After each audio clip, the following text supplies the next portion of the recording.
Hi, this is my Summoning Raging Spirit Hierophant build.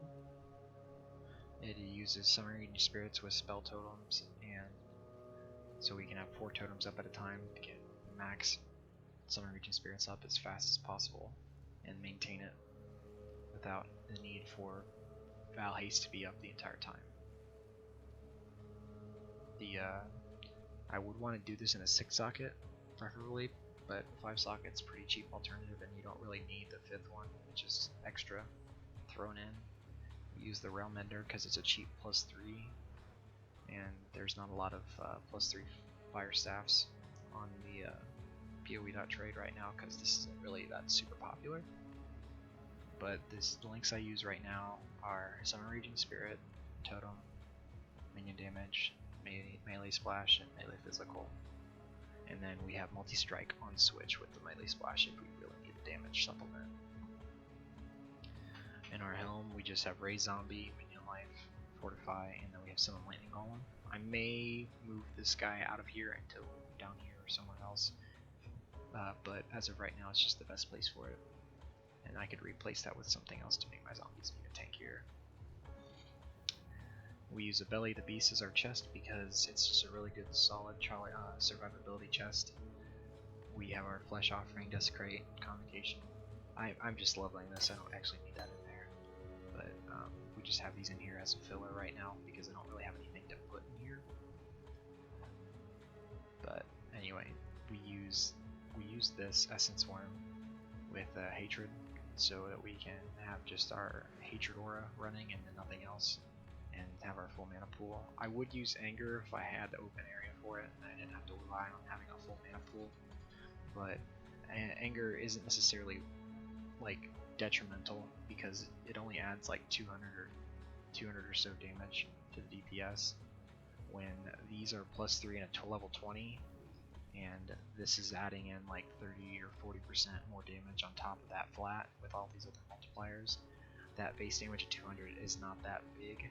I think on the wiki it's like 1k damage for Summoning Raging Spirits, so it's not super big of a hit. And this extra pool of survivability is just all the more worth it. On our boots, we have Val Haste with increased duration. To get this really high level Val Haste, we kind of struggle with stats in our passive tree, so I had to pick up Dex wherever I could without totally gimping myself really bad with resists and everything else. So resists are a big, or dexterity is a real big thing to find in your gear, so look for it, make sure you get it.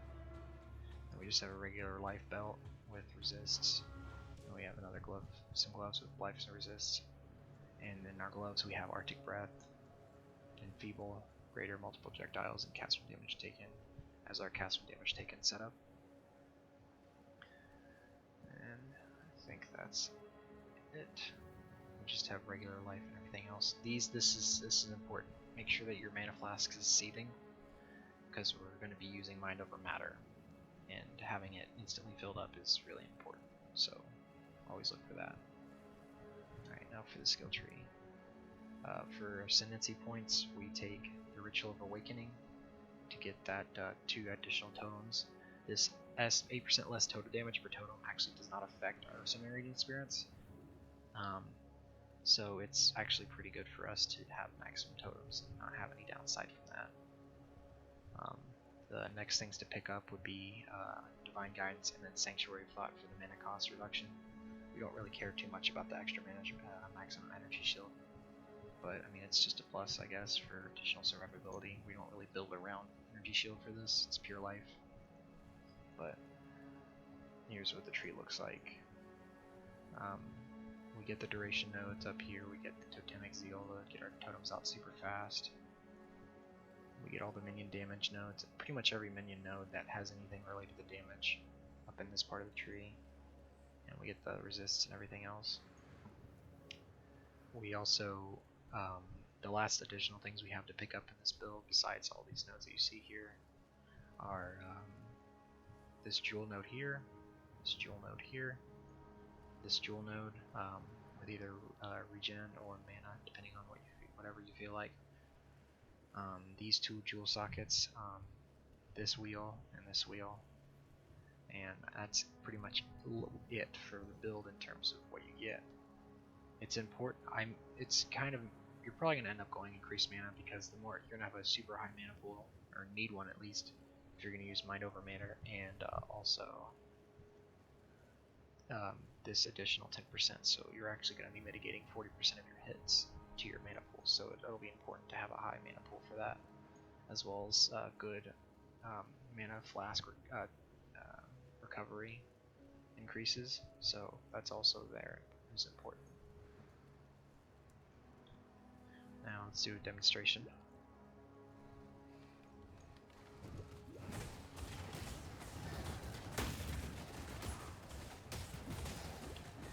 Keep in mind this is like a level 69 to 70 character with level 17 Summoning Raging Spirits.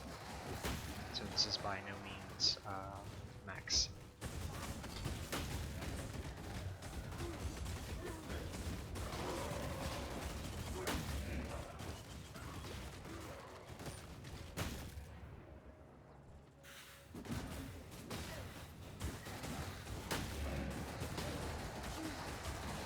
One thing I will say is super annoying with this build is enemies cannot die because you can't really control your Raging Spirits. With the way they change the AI, they kind of just go wherever they feel like.